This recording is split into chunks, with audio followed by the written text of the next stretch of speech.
Hello, I'm Deborah Hickling-Gordon. I'm from the Institute of Caribbean Studies, and I am the coordinator and a lecturer in the program called the Bachelor of Arts in Cultural and Creative Industries in the Institute of Caribbean Studies.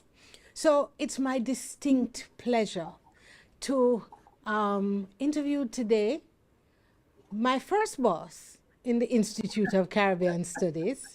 Her name is Professor Carolyn Cooper.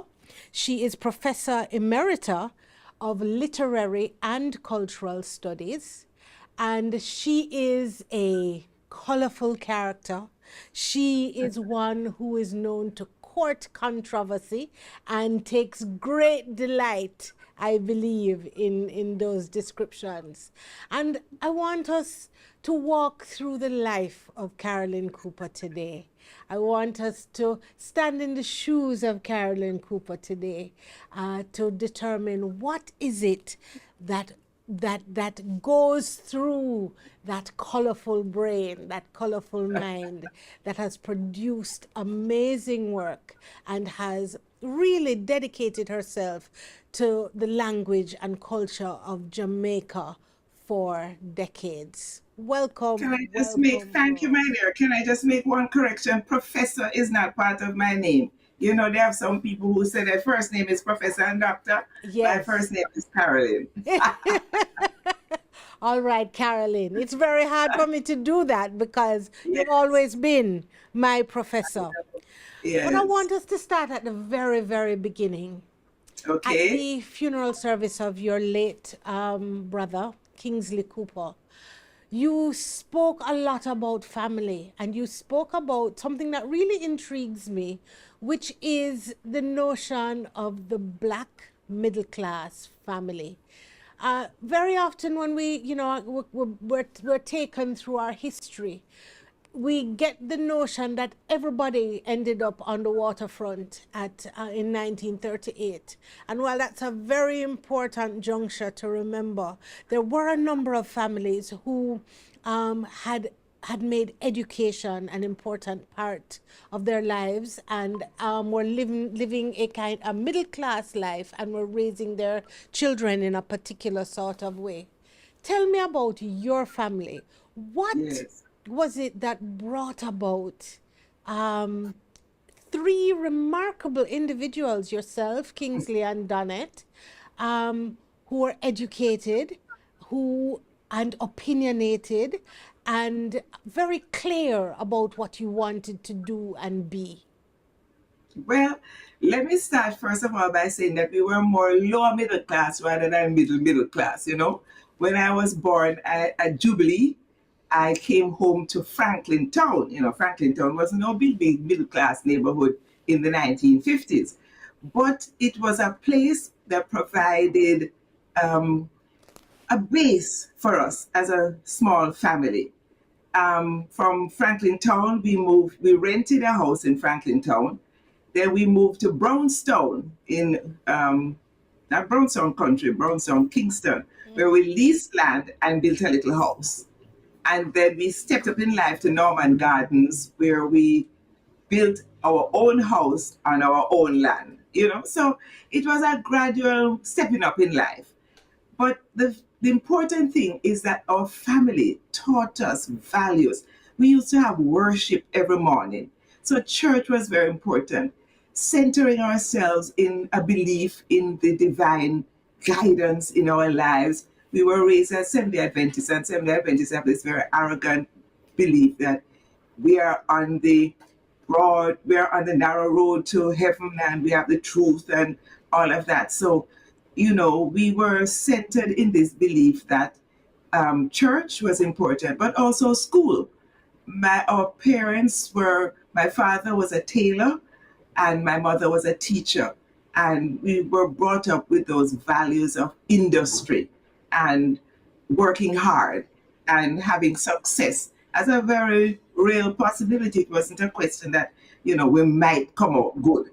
We were destined to succeed because we had the right foundation. Kingsley, as you know, became an attorney. My sister Donnet is an attorney too in the States. She likes to tell me that I'm practicing law without a license when she sees some of the letters that I write. But I became a university lecturer. So we were all schooled to accomplish academically. But you all seem to have this sensibility of being an Afro-descended people. All three of you have that very clear sensibility. Where did that come from in the context of your family? Well, it wasn't so much in the context of family, but when I came to university in 1968, this was when Black Power was flourishing. I took part in the Walter Rodney demonstration. I didn't know anything about Walter Rodney as far as I was concerned. It was not but excitement. I went out on the road and it was, you saw yourself as being engaged in a struggle that was larger than you as an individual. And I think it is in the 1960s at university rather than earlier in the family that I developed that sense of Black consciousness. And it has stayed with me. Tell me, I know you still engage with young people, though you are retired. The difference in sensibility. You don't like that word retired at all because we're doing more work now than I was doing what I was supposed to do. We know that you are not spending every day on the campus.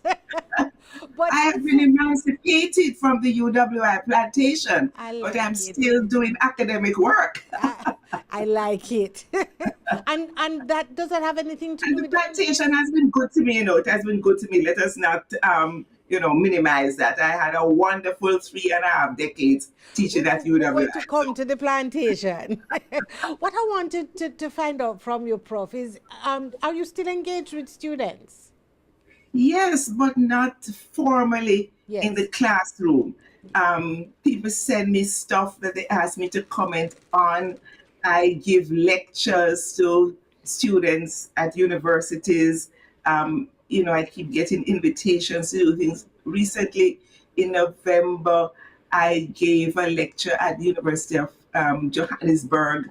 They're launching a township studies program, and they asked me to be the keynote speaker. And the young people were so engaged. The professor who invited me told me that they were asking so many questions afterwards that really involved in what I was saying, which I was trying to position Kingston as a township itself, looking at reggae coming out of the concrete jungle. So music and popular culture in general become means through which people in townships that are usually devalued as unimportant, impoverished spaces, these people can create out of almost nothing a sense of value, their own personal value, the value of their ideas, and so on. So do you see generally in young people an existing curiosity, or do you feel the kind of widely held view that our young people are not absorbing as much as they don't have a sense of advocacy, and they don't have a kind of revolutionary spirit? Would you what's your position on that? Well, I have been mentoring. Maybe she's an exceptional young person, Joelle Powell. She graduated from Bard College. She's in her 20s still.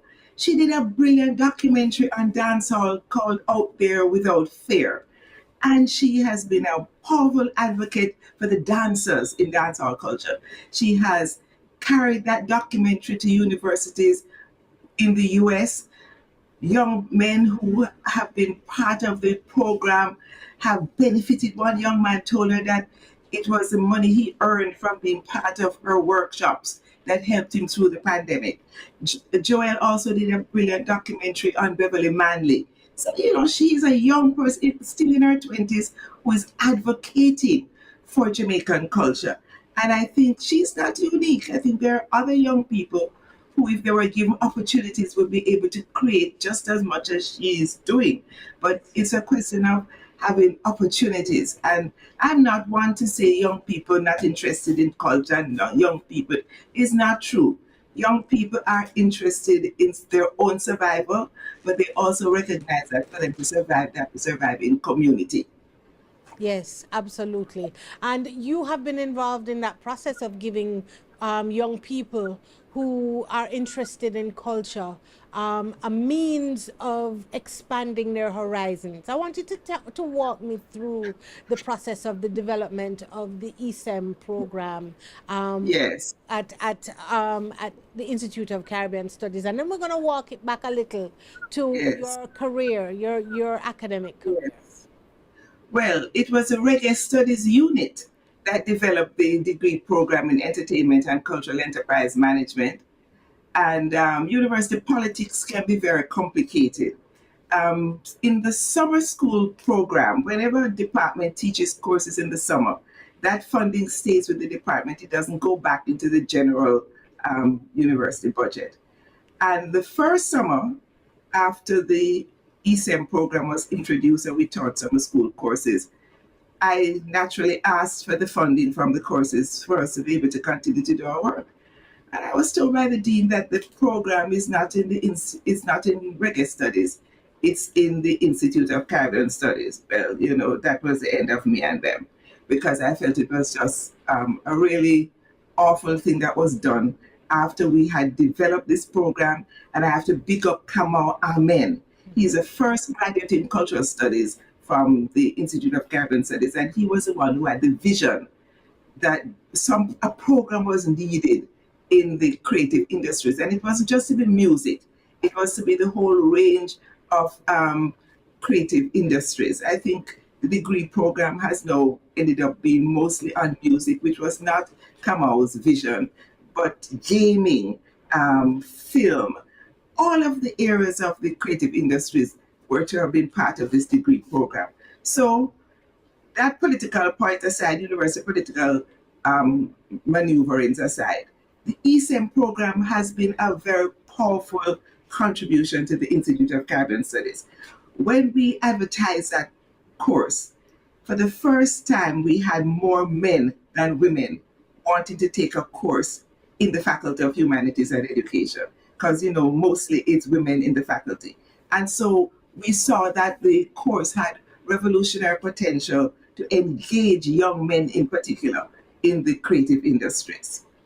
So your interest in the creative industries evolved out of a full career in literature, Yes, in the Department of Literatures in English, which is where I first met you yes. at the University of the West Indies. So walk us through what brought you to literature initially in your university days. What caused you to decide that this was where you were going, and your career in as a lecturer and then professor of literature at the University of the West Indies? Well, believe it or not, my primary interest when I was coming to university was languages. I actually was accepted in the Department of Modern Languages because I had done French and Spanish at A levels, and I was interested in obviously English as my mother tongue, my stepmother tongue, as I prefer to say sometimes. But when I came on campus and discovered that to do modern languages, you're really studying literature in the languages. I said, but why am I going to be studying literature in a foreign language when I could be studying literature in my own language? So I immediately switched to literatures in English. At that time, it was just English. And I am not at all sorry that I did that, because literature proved to be the discipline that created cultural studies. The cultural studies programs that we have now have their genesis in literary studies. People like, the Don of cultural studies, our own Jamaican expert. Just remind me of his name, which has just slipped me. Come, Deborah, the Don of cultural studies The, from Jamaica. from Jamaica, Stuart Hall? No. But no, I don't know how Stuart Hall's name could slip me. Old age, me dear. Stuart Hall's degrees, first degrees in literature. So, literary studies with its contestation of authority, its challenging of point of view, its recognition that what we consider to be great literature is shaped by forces outside of the literary text. You know, all of these issues in literary studies propelled the development of cultural studies, which was really a critique of the nature of knowledge. How do we know what we know? How is knowledge transmitted? How is culture transmitted? And so on. All of these questions are also fundamental questions in literary studies. Absolutely. So, at what point did you find that intersection? Because you would have started as in literature. You would have come to the Yes. university in literature. But at what point did that intersection that would really characterize your career as a professional, as an academic? Yes. At what point were those connections forged? And is there any kind of specific light bulb that went off at a particular time? I can't say that there was a light bulb. I must big up my teacher, Eddie Ball, who had a passion for Derek Walcott's poetry and drama. And because of that influence from Eddie, I ended up doing my PhD on Derek Walcott's poetry and plays. And one of the important things I discovered in that process is that there was this kind of tension between the English of Walcott's poetry and the Creole of his plays, St. Lucian Creole. And in that tension, you are already seeing that folk culture was entering the literary canon. Walcott has a beautiful image in one of his essays, What the Twilight Says, an introduction to a collection of his plays, where he said he sat on the veranda, you know, his back turned to the street, writing these grand poems. But all the time, the Salvation Army rhythms and the pulse beat of the street was entering his wrist. So it's as though popular culture was invading his consciousness. So I would like to think that maybe it's my study of Walcott that helped me to see the importance of popular culture, which the literary tradition might have tended to ignore. And you can see even Walcott's body of work that it is the poetry that is seen as literary and the drama, the plays that are the ones that connect with the folk culture. It's almost as though theater becomes not quite secondary, but is not the primary medium of the poet. But the Right. fact is that Walcott was engaged in both because he recognized that that language from the street, the Salvation Army rhythms, the folk songs, the folk stories that he had learned had to be incorporated into his worldview. There's a further irony there, it seems, Prof, because from my own recollection, Derek Walcott was not really, though, a fan of the commercialization of artistry, which is a direction in which you also went with the ESEM program and the development of the creative industries. How do you negotiate that tension? Well, Well, remember now, another thing we have to point out that Walcott was one of our students. He did English at UWI, you know, so he was fully grounded in the Department of Literatures in English. And one of the interesting stories about Walcott is that when he decided to publish his first collection of poetry, it was self-published. And he said he looked at the books of poetry that were coming from England, like Faber and so on, and he said he wanted his book to look like that. So he was already recognizing that the book was a commodity that needed to be packaged in a way that was attractive. So Right. Walcott was very much into recognizing that the creative industries shape how we see our production, our literary production, so that there's no tension between literary creativity and the cultural product that you're going to sell because you want to make it attractive so it's marketable. Absolutely. So this would have taken you now into your time at the University of the West Indies Yes, in yes. the Department of Literatures and Literatures Of English of at the time. English. Yes. So walk us through that trajectory. Well, the English department was an exciting place to be. I have to big up Kenneth Ramchan, who introduced the first course in West Indian literature. And I tell you, it was so exciting. I was in that inaugural class, and it opened up a whole world to us. We studied Sam Selvon, Wilson Harris. Um, it was really recognizing that our own culture could be on the page, could be taken seriously as literary text. And that was, as I say, a revolution. So I, I see that introductory course in West Indian literature as formative in helping me to shape my sensibility as a young student trying to understand my place in Caribbean society. And of course, the academic journey takes you now to authorship, Noises in Yeah. the Blood, and a number of very, very important works that we all have had to interface with from time to time.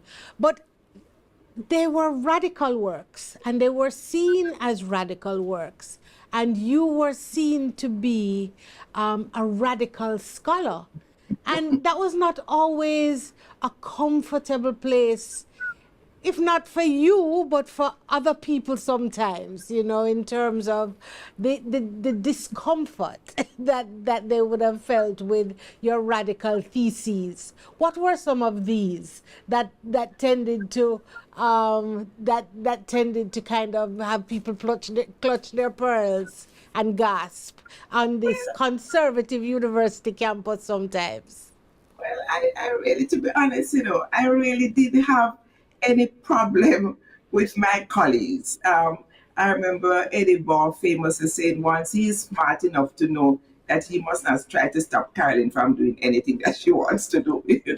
So there was a sense of license, leave and license that I was given because many of the ideas that I had, which might have been seen as revolutionary and problematic, turned out in the long run to be pure common sense. Yeah.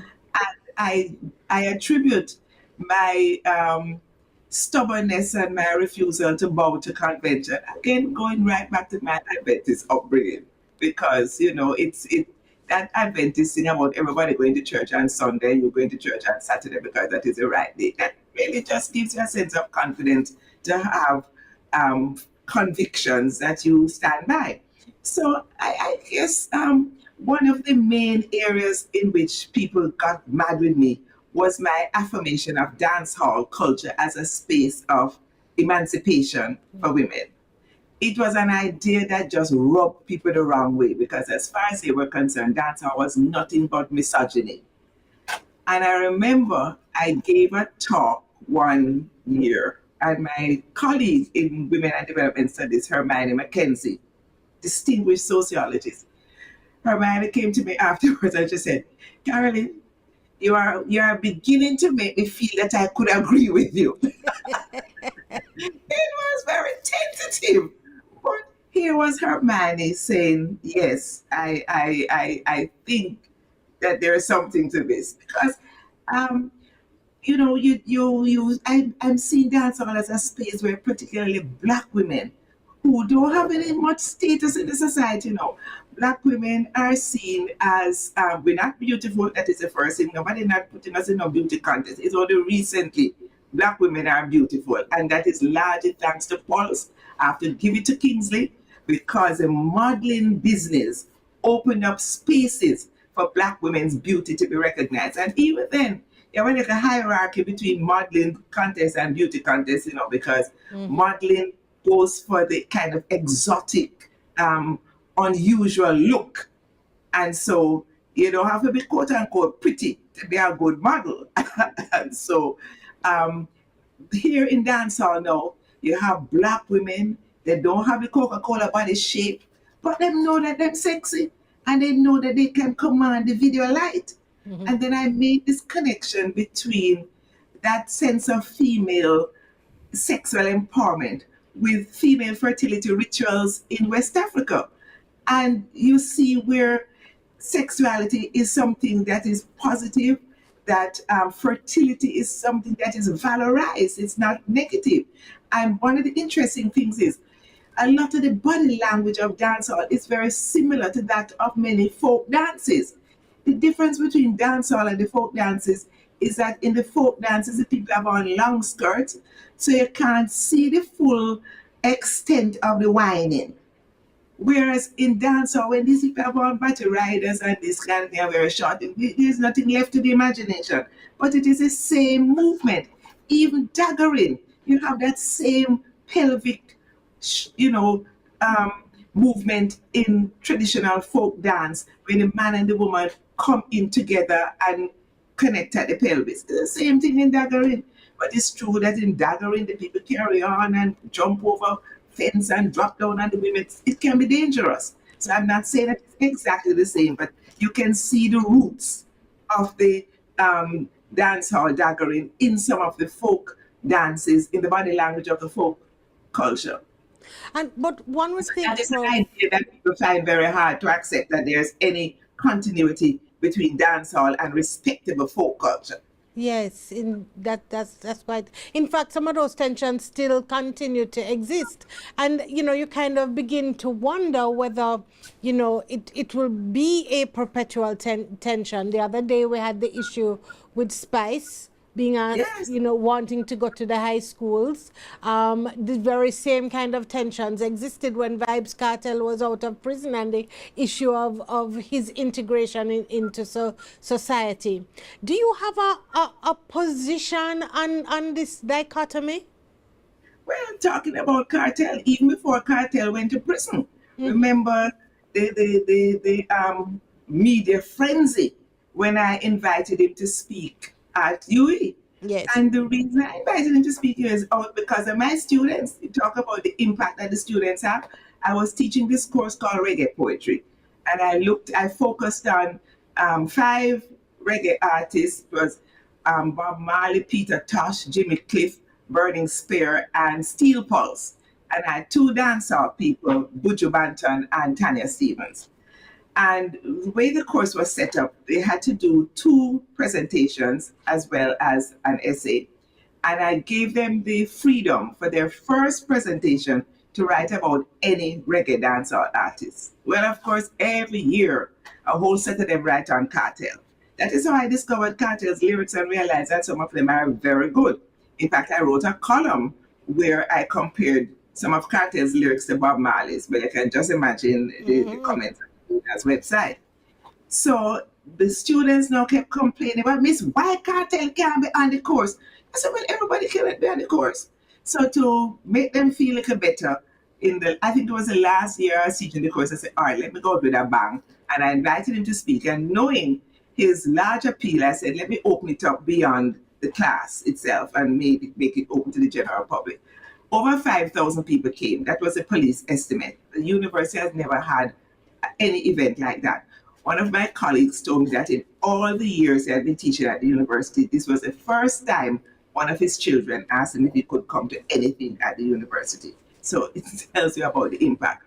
But the cartoons that were produced, there was one cartoon with Cartel in a coffin and me standing over him, pulling down my dress and saying, Cartel, come bite me. So he was a vampire and I was a willing victim of the vampire. So it just, there's this sense in which the university is supposed to be this elitist institution, and it is not supposed to be mixed up with popular culture, particularly with somebody as problematic as Cartel. And as I said, that was before Cartel got into trouble. He was not, he had not yet been charged with murder and all of that. He was just an outspoken advocate for dancehall culture. That is part of the problem, that we just have this big gulf between the university and the street. And one of the beauties of the Reggae Studies unit in my time as coordinators, that every Friday evening we used to have an event where an artist, a producer, somebody in the business would come in and speak about his or her work. The very first person I invited was Ninja Man. I had gone to the correctional center on South Camp Road, 2 years before, and I invited him to speak. And he came, and he was just an outstanding speaker. He was not, it is not, he had not yet been charged with murder and all of that. He was just an outspoken advocate for dancehall culture. That is part of the problem, that we just have this big gulf between the university and the street. And one of the beauties of the Reggae Studies unit in my time as coordinators, that every Friday evening we used to have an event where an artist, a producer, somebody in the business would come in and speak about his or her work. The very first person I invited was Ninja Man. I had gone to the correctional Louise Fraser Bennett had invited me to go and speak. And, you know, she had a program about rehabilitation. And Ninja Man spoke at the meeting. And he was so articulate. I said, boy, we would really like him to come and speak at the university. But I'm telling him, afraid, because we know sometimes these artists, you plan for them to come and then them leave you out a road. You see them come. But I plucked up my courage and invited Ninja Man to speak. So said, so done. Ninja Man never showed up. I had sent a press release to the newspapers and about the talk. The Observer transformed that just a regular press release into national news that Ninja Man is going to speak at the university. The principal's office was bombarded all day with calls, talk shows. I think Ninja Man just got cold feet and decided to not bother coming in that mess. And the following week, I invited Louise Fraser Bennett to speak. And he said he wanted to come. I said, yes, but you had your whole time last week, I never come. So he came. Now, interestingly, he spoke briefly. But what was fascinating is that when we put up the flyers about his talk, many of them were defaced. People put up question signs, what Ninja Man could come could come to tell us at the university, because his title of his talk was Ninja Man's Program to Elevate Jamaica. And it was not seen that Ninja Man could do anything to elevate Jamaica. I just think it's such a tragedy that so many of these talented dancehall artists end up in prison, because they have a message, but the message gets distorted because of all of the criminal activities that they get engaged in. So to me, that was an important development. The Reggae Studies Unit inviting artists to come, everything, every week. The lecture theatre, the Never Lecture Theatre was rammed. Students came out. We launched, the English department launched Buju Banton's album. That again was completely, we had it at the Undercroft. It was completely full. For Vibes Cartel lecture, I had to reconfigure the stage and have a stage in the parking lot and have the chairs going in another direction to the conventional way, so that we had the audience going all the way up to the library. So it just showed that there's an interest in popular culture, and that the university has to be a place where popular culture is addressed. Yes, that cemented your reputation as the ROADS, Rhodes Scholar. Rhodes Scholar, yes. Tell us about that. Yes, I have to big up my friend, Eric McNish. He's the one I first heard with this notion of the Rhodes Scholar, ROAD Scholar. And obviously he was playing with the Rhodes Scholar, the RHODES Scholar, the elitist Oxford scholar. And he was making the point that there are a lot of scholars out on the road who may not have had the opportunity for university education, but they have insights, they are brilliant, and we need to listen to them. And so I wrote an essay, which I shared with you. I called it Your Brand, Making a Mark as a Rhodes Scholar from Jamaica. And the title of the essay, Your Brand, came from an interaction I had with a Rastafari woman at the Bob Marley Museum, because, we were just chatting. It was I think it may have been Bob Marley's birthday. We're chatting away. And she said, I asked her, so how you know so much about my work? And she knew that I was a lecturer and that I was writing newspaper columns and stuff. And she said to me, Miss Cooper, you're a brand.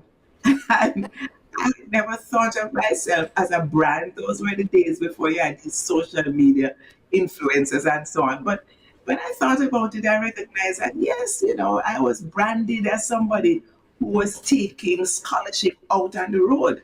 And it wasn't just to be in the academy. Yes. And, I did my inaugural professorial lecture in Jamaican language. And one of my colleagues, Nadi Edwards, said, it's the first time he has seen market vendors from Papine at an inaugural lecture, because I invited them to come, and because of the language, they were able to understand what I was saying.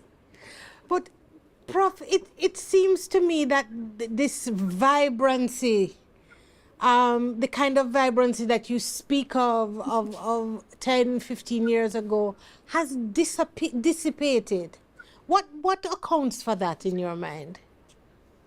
Well, you see, if you're talking specifically about the university, you need to have people at the university like you who are in your, you're studying the cultural and creative industries. You need to have people like you who now translate that academic knowledge into practical interactions with people out there in the field. These creative people need to be coming on campus to speak regularly. I know you do some of that, but it has to be on a wider scale. As you know, I tried to set up an institute, a center for the creative and cultural industries at UWI. And again, university politics is so difficult. One of the people who was on the little committee that was working on it actually asked me not believe that I was doing this because I thought it was important. It must be something I'm trying to set up so that after I retire, I have something to do. And I had no intention of continuing to do any hard work after I reached quote unquote retirement age. When my head of department asked me if I wanted a post retirement contract, I told him absolutely not. I had done 36 years. Why would I want to stay on? When I would now have the freedom to do what I want to do. I could travel to a conference. I don't have to send in no paper asking nobody for no permission to go anywhere. I could do exactly what I wanted. Yes. So for what is needed now is for people on the ground, the people in cultural studies, particularly the Institute of Caribbean Studies, literatures in English, they need to do what I was doing 20 years ago. They just need, I set up the Bob Marley lecture in 1997. It is still going strong because I had this vision that the Reggae Studies unit needed to show the intellectual breadth and depth of scholarship on reggae, on popular music, on dancehall. And that is a gap. In fact, right now I'm editing a selection of those lectures. I've been editing it for donkey's years, but every year I get a new lecture, so this is part of the problem. But I just have a cutoff point now, and I have to try and get out at least one volume of these lectures. And they're very good from the disciplinary perspective of sociology. Patricia Anderson writing about the challenges of community housing in the inner city. Frederick Hickling, your own father, did a brilliant lecture on the psychology of stardom. And, you know, Mikey Witter looked at reggae as a business. All of these are important topics that show that the creative industries must be taken seriously. I want us to move a little to the notion of our embrace of Africanness. Yes. Prof. We're in an era where the world is, a lot is changing. Let's put it that way. That let's be euphemistic about it. And America aligned with Russia. Would thought we'd have lived to see that would have day. sunk. But and in particular, the PJ Patterson Institute has been trying to encourage us to think a little bit more about our alliances with Africa. Yes. How can we do this in a kind of realistic way from your perspective? Yes. Well, one of the things I've been engaged with is the Pan-African Heritage Museum has been developed in Ghana. I am a part of the academic committee. We have managed to put on 2 or 3 conferences. I got our Maroon leader to speak at one of the conferences. He was quite good. Can't remember his name right now, Mr. Shame. What's his name again? Was it Colonel Curry? Yes, Richard yes. Curry? Man Richard was very good, resplendent, in his maroon garb. And this Pan African Heritage Museum is a brilliant initiative, again, trying to make the diaspora connect with the continent. And, I've been engaged with that effort, and I think it's very rewarding. I think that young people now have to be brought in to catch the vision.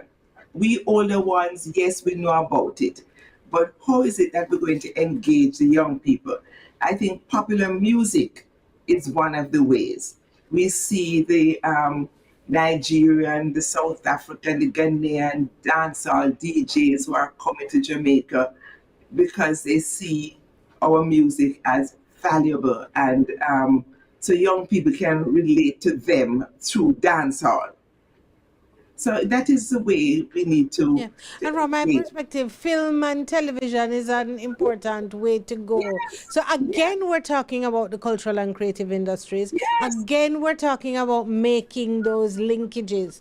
And to further make a linkage, your brand, as we spoke about it, Carolyn Cooper, the brand, has Yes. been associated with Africanness, and it has been associated with an African aesthetic. Um, where did that come from? Because it has been absolutely consistent. It's not just, you know, Carolyn's trend today. It is who Carolyn is. Tell us where that come from in the heart. Black Power 1968. Aye, We went go back right there. back to Afro. Listen, I came on campus in October 1968 with press here, as we used to say. And by the time I came back to university after Christmas holidays, I had afro, press hair cut off, and so it was the 60s, that period of radical, revolutionary African consciousness has not left me. And so my aesthetic has always been celebrating African culture. And let me tell you, African women know if you dress up, it's pure style. I go to, the first time I went to Senegal and I saw people going to work as secretaries, and this is not no big important jobs. And I'm not dissing a secretarial position because it's important. But these are ordinary people, market women, dressing up in beautiful clothes and head wrap and jewelry. Style is just part of who we are as Black people. It's not a question that, you just dress up on one occasion. Everyday African style is just superb. And going to the continent and seeing women dressing and expressing their sense of style was very empowering for me. And I just came home and just continued to be that person. Absolutely. And with great poise, I must say. You Thank you, carry ma'am. it well.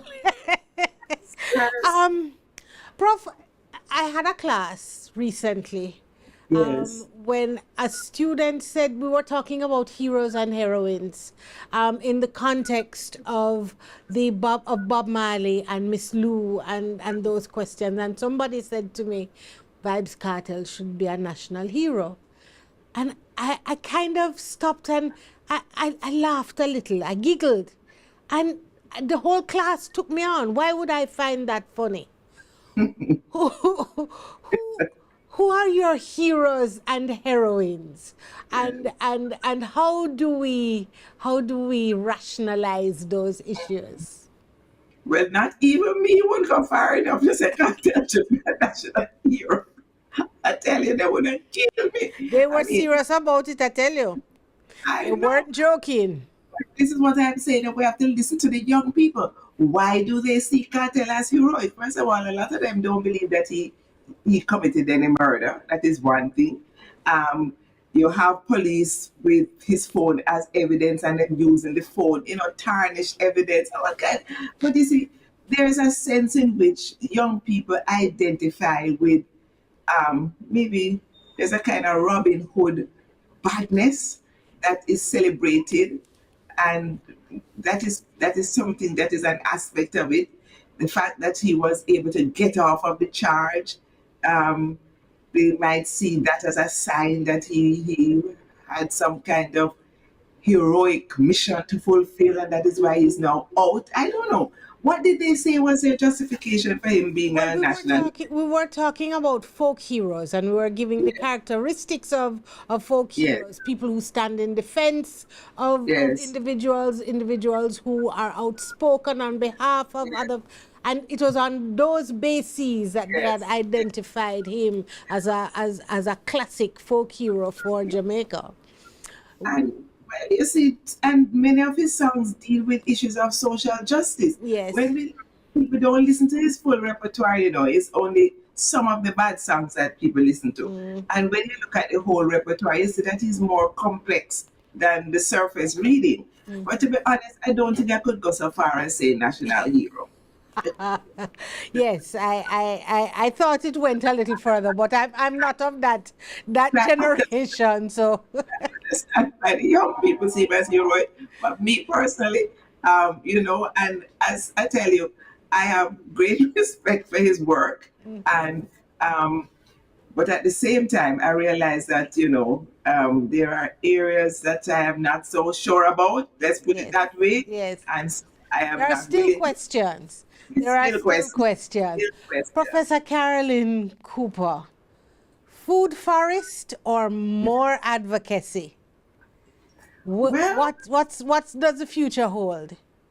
Well, food forest, let me tell you, I am just so sorry that 20 years ago when I moved to my present home, which I'm fortunate that I'm on a fairly large plot of land, that I didn't start planting up the place earlier. And I have to big up Ajamu Nangwada. He used to teach in the Institute of Caribbean Studies. He's calls himself he's a revolutionary. He's a radical. Ajamu worse than me. And Ajamo is the one who encouraged me to plant up the place. And he came and plant banana, and planting, and plant pineapple, no, passion fruit. And I just sent him a picture of 8 of my plant, my pine trees, my pine plants bearing, and just to thank Wonderful. him for the mission. So I think this thing about food security is very important, that everybody needs to be doing like a farming, yard farming, home farming, because the way the world is going, we soon won't be able to import food. And we shouldn't, Jamaica is too rich a country. The agricultural land is so arable, even though you have people trying to put housing on rich farmlands because they are so short-sighted. But we need to be able to feed ourselves. And I believe that food security is going to be the pressing issue of this century. So we have to make sure that the young people realize that imported food is not the answer. Everybody can plant up a little something so that you can be able to feed yourself. Last words. What is top of mind for Carolyn these days? Well, top of mind is just trying to ensure that I continue to do the work I'm doing as long as I can. One of my heroines is Erna Broadbent. Oh, In her yes. 80s, still writing, Yes. still producing brilliant work. I am so proud of her.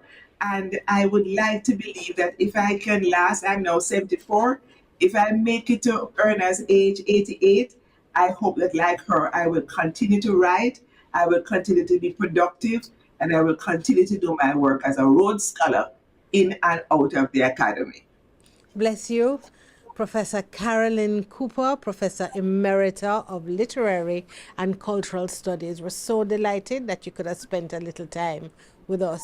We didn't even get into language. That's the one that we didn't do, but next time. Next Yes, an time. absolute pleasure. We just have to big up our own language. Big it Yes. up, big it up. I don't want the people them say a few language and we just have to go and deal with it. Yes.